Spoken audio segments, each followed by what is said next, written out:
नमस्कार दोस्तों, कहानी कथा के चैनल पर एक बार फिर से आप सभी का भरपूर स्वागत है। दोस्तों, हमारी आज की कहानी का शीर्षक है फौजी की व्यथा। दोस्तों, अगर आपको हमारी कहानी पसंद आती है तो हमारी कहानी को ज़रूर लाइक करें, चैनल को भी सब्सक्राइब करें और अपने कमेंट और सुझाव हमें ज़रूर कमेंट बॉक्स में दें। आज की कहानी पर आते हैं दोस्तों। एक ज़ोरदार प्रहार के साथ घर के आईने को तोड़ते हुए मैं ज़ोर से चिल्लाते हुए बोला, पागल हो गया है तू? कम से कम तू तो मुझे देख। एक आईना ही तो होता है जो कभी झूठ नहीं बोलता, और तेरे भी नखरे हो रहे हैं। पूजा भागते हुए आई और टूटे हुए शीशे को हैरानी से देखते हुए मम्मी को आवाज़ लगाते हुए बोली, माँ, कोई भी नहीं है कमरे में और ये शीशा पता नहीं कैसे टूट गया। बिल्ली होगी कोई, बेड के नीचे छिप गई होगी, ध्यान से देख, मम्मी ने अंदर से आवाज़ दी। पूजा ने बिल्ली का नाम सुना तो ऐसे डर के भागी कि मुझको हंसी ही आने लगी। मैं उसके पीछे भागते हुए गया। अरे नहीं है बिल्ली, कहाँ भाग रही हो? पूजा भागते भागते रुक गई और अजीब सहूलियत के साथ पीछे मुड़कर देखा, जैसे सब कुछ सुन लिया होगा। मैं खुश हो गया, मुझे लगा कोई तो मुझे सुन पा रहा है। पूजा, मैं हूँ तुम्हारा ध्रुव। हाँ पूजा, मैं तुम्हारा ध्रुव, कहते हुए मैं पूजा की तरफ गया।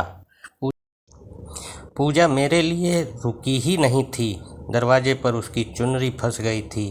वो अब वापस दरवाजे के पास आने में आलस करते हुए कुंडे में फंसे दुपट्टे को दूर से ही झटका देकर निकालने की कोशिश करने लगी। मैंने दरवाजे के पास जाकर धीरे से उस दुपट्टे को दरवाजे से निकाला और धीरे धीरे उसके पास ले जाने लगा, लेकिन उसने मेरे पास पहुंचने का इंतज़ार बिना किए किचन की तरफ दौड़ लगा ली। मैं भी दुपट्टे का दूसरा छोर पकड़े उसके पीछे पीछे भागने लगा। पूजा और उसकी लहराती चुनरी किचन में माँ के पास पहुँची। तेज़ भागने की वजह से किचन में भी ब्रेक नहीं लगा और वो जाकर माँ से टकराई। मैंने अपना माथा पीटा। अब तो खाएगी ये डांट, बावली लड़की है ये तो। भला बिल्ली से भी कौन इतना डरता है? क्या हो गया तुझे? क्यों ऐसे भाग रही है? बिल्ली ही होगी, कोई बाघ तो नहीं है, माँ ने कहा और अपनी बहू को संभालते हुए हंसने लगी।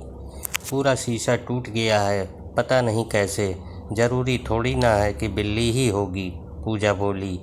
तू फौजी की बीवी होकर इतनी डरपोक क्यों है? छिपकली, कॉकरोच, चूहे तो जैसे कोई आतंकवादी हैं तेरे लिए, और कारतूस लेकर तेरे पीछे भाग रहे होंगे।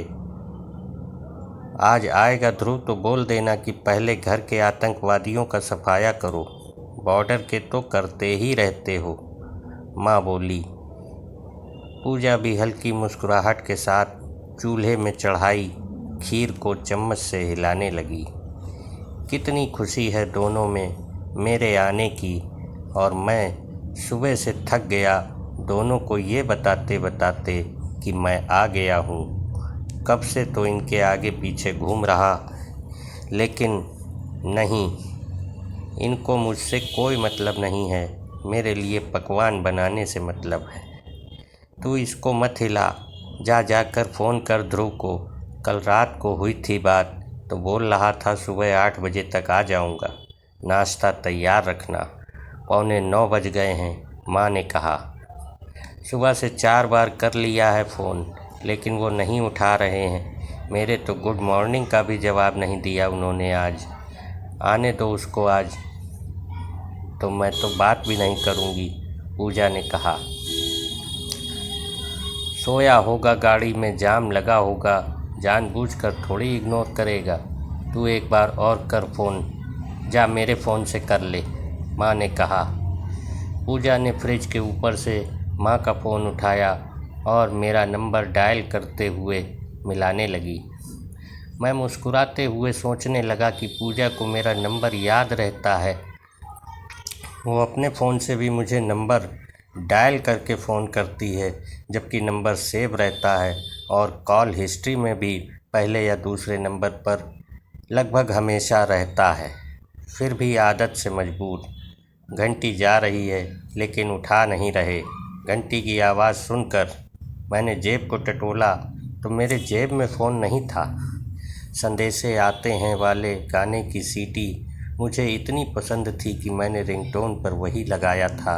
शायद मेरे फौजी होना भी इसका एक कारण था और उस गाने से मुझे बहुत लगाव था। फ़ोन की रिंगटोन की आवाज़ गूंज रही थी एक सुनसान जंगल में। मोबाइल ज़मीन पर हल्की धूप घास से ओस की बूंदों को ओढ़े हुए वाइब्रेट कर रहा था और उसके थोड़ी दूर ही गाड़ी का एक दरवाज़ा अध जला हुआ था और कांच के काले टुकड़े थे और पास ही गाड़ी के एक पहिए में अब तक आग लगी हुई थी। रिंगटोन की आवाज़ कानों में गूंज रही थी क्योंकि मैं अभी मोबाइल के पास जा चुका था। मोबाइल के पास जलती हुई गाड़ी और झाड़ियों में फंसी कुछ लाशों को देखकर मैं हैरान था। मोबाइल को पास जाकर देखा तो मेरी माँ का फ़ोन आ रहा था और मैं जानता था कि मेरी पत्नी पूजा कर रही है। उन्हीं लाशों में खुद को देखकर मैं ज़ोर से चिल्लाया, नहीं, मेरी नहीं। बोलने की आवाज़ पूरे इलाके में गूंजी, वो भी सिर्फ मेरे लिए। मैं चारों तरफ गर्दन घुमाते हुए धीरे से खुद की लाश के पास गया और उसे उठाने लगा। उसके सीने को मलने लगा ताकि सांस वापस आ सके, लेकिन यह असंभव काम था। मैं हिम्मत हार चुका था। एक तरफ पूजा और माँ दोनों को मेरा इंतज़ार था और दूसरी तरफ मेरी गाड़ी का ब्लास्ट हो चुका था। मेरी तो नहीं लेकिन सरकारी गाड़ी थी जिसके ऊपर मैं और मेरे 5-6 और साथी थे। शायद गाड़ी सड़क से नीचे गिर गई थी। मैं रात के उस वक्त को याद करने लगा जब हम एक साथ बॉर्डर के पास लगे कैंप से अपनी छुट्टी अप्रूव करके लौट रहे थे। सारे भाई लोग भी उतने ही खुश थे जितने हम 7 लोग जिन्हें छुट्टी मिली थी। ध्रुव, यार हमारा मन नहीं लगेगा तेरे बिना। रात को कंबल कुटाई किसकी करेंगे? राहुल ने बड़े शरारती अंदाज में कहा था। राहुल मेरा सबसे बेस्ट फ्रेंड था और परेशान भी सबसे ज़्यादा मुझे करता था। जब वो परेशान करता था तब मुझे ऐसा लगता था जैसे वो दोस्ती के नाम पर बस मजाक उड़ाता है मेरा। मैं बहुत बार उससे हमेशा के लिए झगड़कर दोस्ती से छुट्टी लेने की सोच लेता था। तंग आकर उसकी बात बात पर छेड़ना और बाकी लोगों के साथ मेरी खिल्ली उड़ाना मुझे पसंद नहीं था, लेकिन हर मुसीबत में जब वो मेरा साथ देता था तो मुझे यकीन हो गया कि वो बस मजाक करके सबको हंसाता है, दोस्ती भी तो निभाता है। उस दिन जब 4 आतंकवादियों ने कैंप पर हमला किया तो बाकी सब लड़ते लड़ते वहां से निकलकर दूसरी तरफ भाग चुके थे, लेकिन राहुल तब तक दीवार लांघ कर नहीं गया जब तक मैं फंसा हुआ था, जबकि वो ही सबसे फुर्तीला था। उसने पहले मुझे दीवार लंघवाई, उसके बाद खुद लंबी छलांग लगाई। उस दिन मुझे एहसास हुआ कि राहुल ही मेरा अच्छा दोस्त है।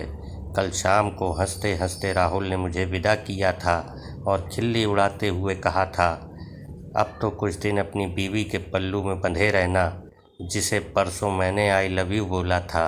सब लोग हैरानी से राहुल की तरफ देखने लगे तो मैंने हंसते हुए सारी बात बताई। मेरे फ़ोन से मैसेज भेजा था, पूजा से मेरा झगड़ा हुआ था। मैंने इसे बताया था तो पता नहीं कब इसने ऐसी हरकत कर दी। कमीना है ये, दोस्त नहीं है। सब लोग हंसने लगे थे। हम गाड़ी से थोड़ी दूर ही गए थे कि राहुल का सैड इमोजी के साथ मैसेज आ गया, आई मिस यू यार। मैंने स्माइली फेस भेजते हुए उसका मजाक उड़ाया क्योंकि मुझे पता था वो यहाँ भी कोई गेम खेलेगा। गाड़ी निकल पड़ी पिंजौर की तरफ। पंजाब बॉर्डर से होते हुए हिमाचल की तरफ जाना था क्योंकि सब लोगों को छोड़ते हुए जाना था। मैंने गाड़ी के लास्ट वाले सबसे बड़े सीट पर कब्जा किया और पेट के बल लेटकर कोहनी पर सारा भार देते हुए मोबाइल हाथ में ले लिया था। पूजा को मैसेज करते हुए लिखा था, अब तो खुश हो ना, मैं छुट्टी लेकर घर आ रहा हूँ, वो भी पूरे महीने की। साथ में मैंने लास्ट वाली सीट पर लेटे हुए एक सेल्फी ली थी और पूजा को सेंड कर दिया था। तब भी पूजा को यकीन नहीं आया था क्योंकि उसके साथ अक्सर मैं ऐसी ठिठोली करता रहता था, पुरानी पुरानी फ़ोटो भेज भेज कर। उसने तुरंत वीडियो कॉल कर लिया। तब मेरे पास हेडफोन नहीं था तो मैंने फ़ोन काटते हुए पहले बैग से हेडफोन निकाला था और उसके बाद दोबारा कॉल लगाने लगा था तो पूजा का मैसेज आ गया था, मुझे पता है आप आ रहे हो। वीडियो कॉल कर रही थी, लेकिन अब मैं माँ के साथ मार्केट जा रही हूँ, शाम को कर लूँगी बात। टाइम लगेगा तो, नहीं भी किया तो कल तो आप आ ही जाओगे। पूजा का मैसेज देखने के बाद मैंने कॉल बैक नहीं किया था, माँ को कॉल कर लिया था। हेलो, प्रणाम माँ। बैठ गया तू गाड़ी में, थोड़ा ध्यान से आना, ठीक है, माँ ने कहा था। लेकिन लेकिन आपको कैसे? मैं कुछ कहता कि माँ दोबारा बोलने लगी, मुझे बहुत दिनों से ऐसा लग रहा था कि तेरे से मुलाकात होने वाली है, और जब बहू ने खुश होकर बताया कि ध्रुव आ रहा है तो मैं समझ गई कि मेरा उस दिन का सपना ज़रूर पूरा होगा। 2-4 दिन पहले ही सपने में तू आया था घर। सपने तो मुझे भी आते हैं मम्मी, लेकिन बहुत अजीब अजीब ऐसे सपने कि मैं किसी को बताऊं भी तो कैसे। अजीब तरह से शुरू होते हैं और अजीब तरह से ख़त्म होते हैं। मैंने कहा, तू तो बचपन से अजीब सपने देखता है, तेरे सपनों पर तो किताब भी लिखी जा सकती है। अभी वो सब छोड़, तू ये बता कि नाश्ता क्या करेगा कल सुबह? माँ ने पूछा था। ऐसे मत पूछो, आप जो पकाते हो वो स्पेशल होता है, कुछ भी पका लेना, मैं 8 बजे तक पहुंच जाऊंगा। मैंने कहा था। माँ ने मार्केट जाना था तो जल्दी फ़ोन काट दिया था। रास्तों में नेटवर्क प्रॉब्लम बहुत आती है, नेट भी नहीं चल रहा था। मैंने मोबाइल में गाने चलाकर सोना ही बेहतर समझा। मेरी एक और ख़ास बात थी जिसके कारण मेरा हमेशा मजाक भी बनाते थे दोस्त। वो ख़ास बात ये थी कि मुझे जहाँ आंखें बंद करके 5 मिनट गुजरा वहीं नींद आ जाती थी। कभी कुर्सी में, कभी किसी पत्थर में, कभी कभी कैंप के अंदर चटाई बिछाकर ही सो जाता था। इतनी प्यारी नींद आती थी, इतनी प्यारी नींद थी कि इंतज़ार करती आंखें मूंदने का। गाना सुनते सुनते ही मुझे गाड़ी में नींद आ गई। उस नींद के बाद का मुझे कुछ भी याद नहीं। मैं घर चला गया तो मुझे कोई देख नहीं पा रहा था। मैंने घर का शीशा तक इसीलिए तोड़ दिया क्योंकि उसमें मेरी परछाई तक भी नहीं दिख रही थी। पूजा ने भी नहीं देखा, ना ही माँ ने देखा। जब पूजा ने माँ से फ़ोन से मेरे से बात किया तो मैंने पाया कि मैं तो किसी जंगल में ही बेसुध पड़ा हूँ। फ़ोन पर फ़ोन आ रहे थे और मैं अपने चारों तरफ जल रहे गाड़ी के पुर्जों और साथियों की लाशों को देख रहा था। एक अजीब सा डर मेरे मन में था क्योंकि मुझे अभी अभी पता लगा कि वो शीशे में मेरे नहीं दिखने की वजह क्या थी। पूजा ने क्यों मुझे नहीं देखा, क्यों माँ को मैं महसूस तक नहीं हुआ। मुझे सब मालूम हो चुका था। इन सब का कारण था कि मैं मर चुका था, लेकिन मेरी आत्मा को सिर्फ घर जाने की बेचैनी थी। इसीलिए वो शरीर को छोड़कर सीधे मेरे अपने घर गई। अब मैं घुटने के बल अपने गिरे पड़े मोबाइल की तरफ गया। झाड़ियाँ इतनी थीं कि कोई ठीक से तन कर चल भी नहीं सकता।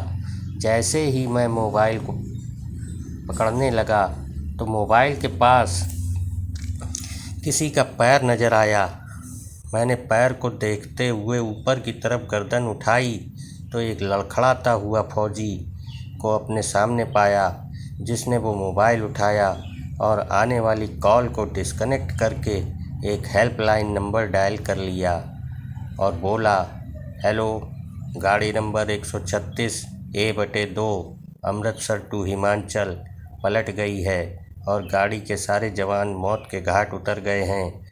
मैं ही बच गया क्योंकि जब गाड़ी पर आतंकवादियों का हमला हुआ था तब मैं गाड़ी में नहीं था।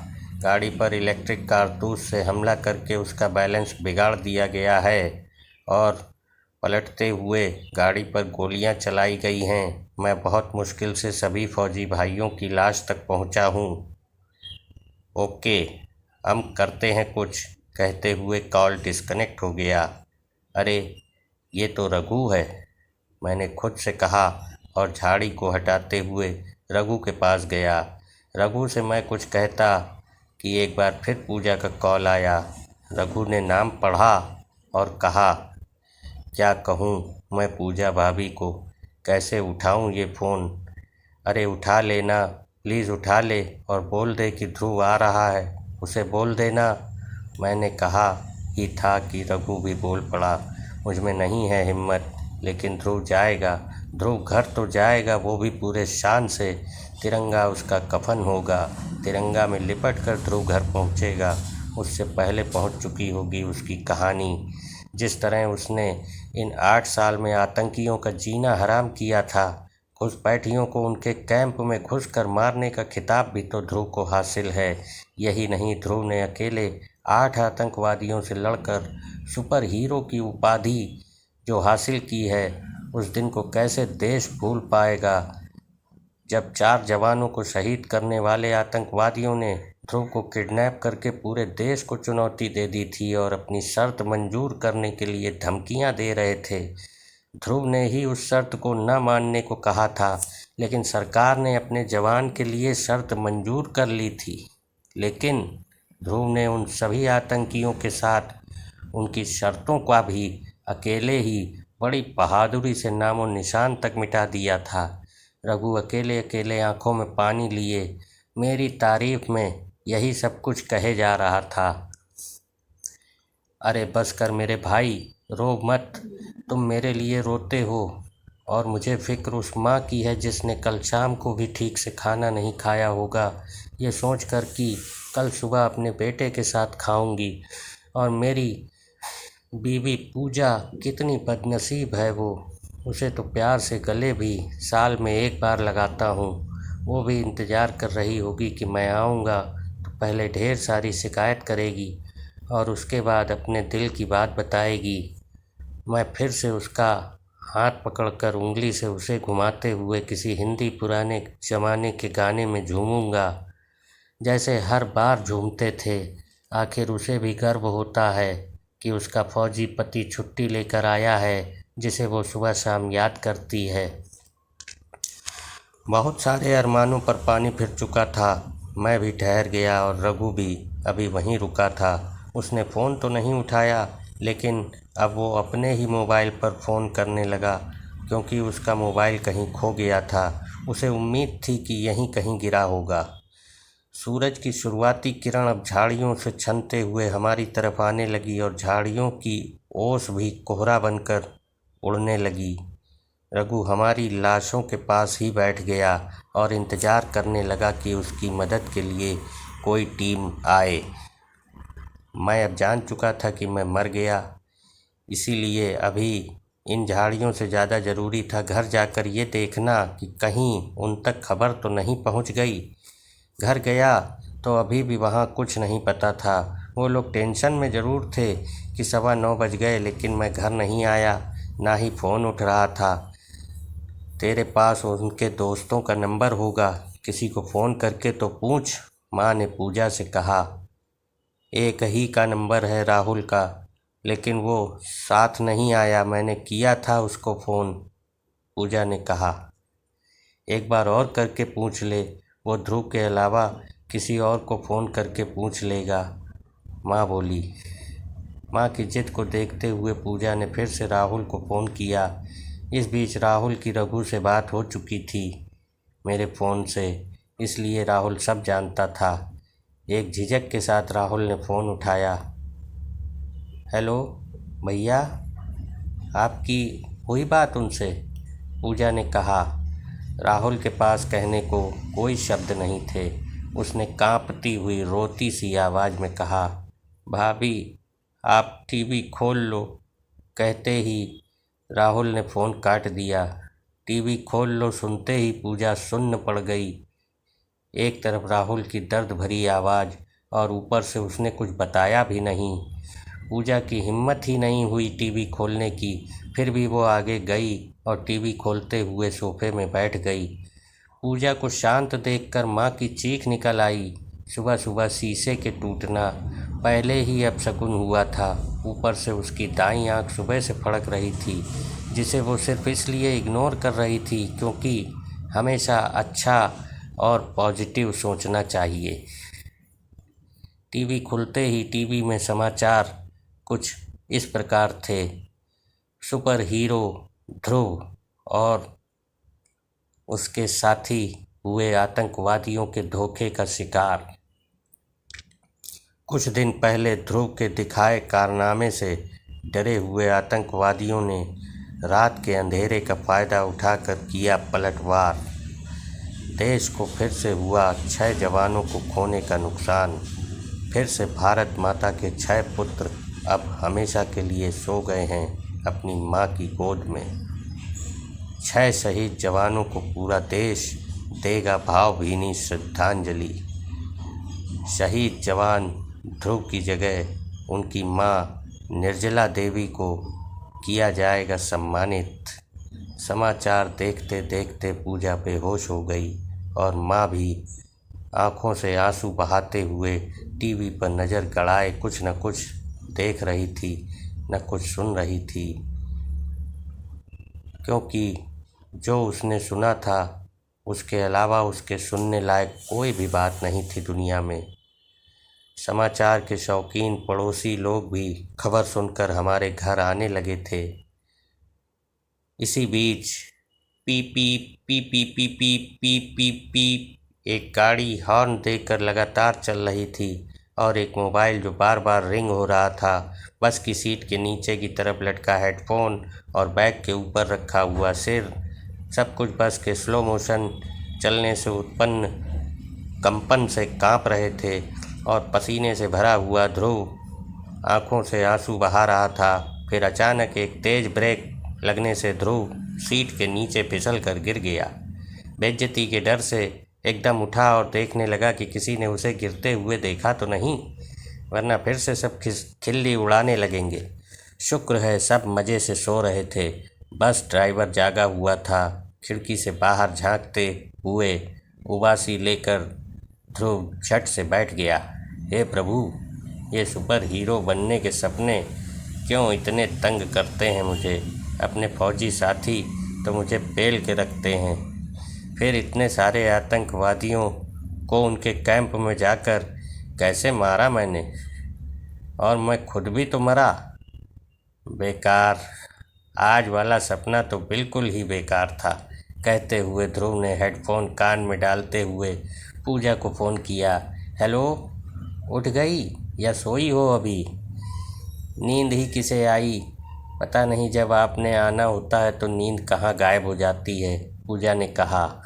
अरे लेकिन अभी तो सुबह के 5 बज रहे हैं, पूरे 3 घंटे हैं मेरे आने में, और बस की रफ्तार जैसी है उस हिसाब से तो 4 घंटे भी लग सकते हैं, ध्रुव ने कहा। आपके लिए नाश्ता भी तो पकाना है, मम्मी तो सुबह से ही किचन में खटपट करने लगी हैं, शायद कुछ स्पेशल बनाएंगी आज, पूजा ने कहा। चलो आराम से बनाओ, मैं भी आराम से आ रहा हूँ, और हाँ, घर आकर तुम्हें आज वाला सपना बताऊँगा।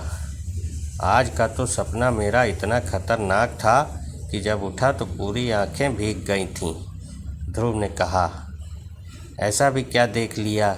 चलो घर आकर बताना, मैं भी कुछ काम कर लेती हूँ, पूजा ने कहा। ओके बाय, ध्रुव ने कहा और फ़ोन काट के आंखें बंद कर ली। बाकी सारे साथी सोए हुए थे। अब ध्रुव को नींद नहीं आ रही थी। वो बस उस अजीब सपने के बारे में सोच रहा था जो वो अभी तक देख रहा था। माँ सही कहती है, मेरे सपनों पर तो बुक लिखी जा सकती है। एक बार फौजी से रिटायर हो जाऊं, फिर लिखूंगा अपने सारे सपनों को, कहते हुए ध्रुव सोने की कोशिश करने लगा। बस के झटके और सफ़र, साथ में फिर एक नया सपना। ध्रुव की लाइफ तो नींद और सपनों में ही उलझ गई थी। अभी तक के सपने में वो एक सुपर हीरो था। अगर नींद में देखेगा तो वो हमेशा सुपर हीरो सपने में ही रहेगा। असल ज़िंदगी में सुपर हीरो बनने के लिए खुली आंखों से सपने देखने पड़ते हैं और मेहनत करनी पड़ती है।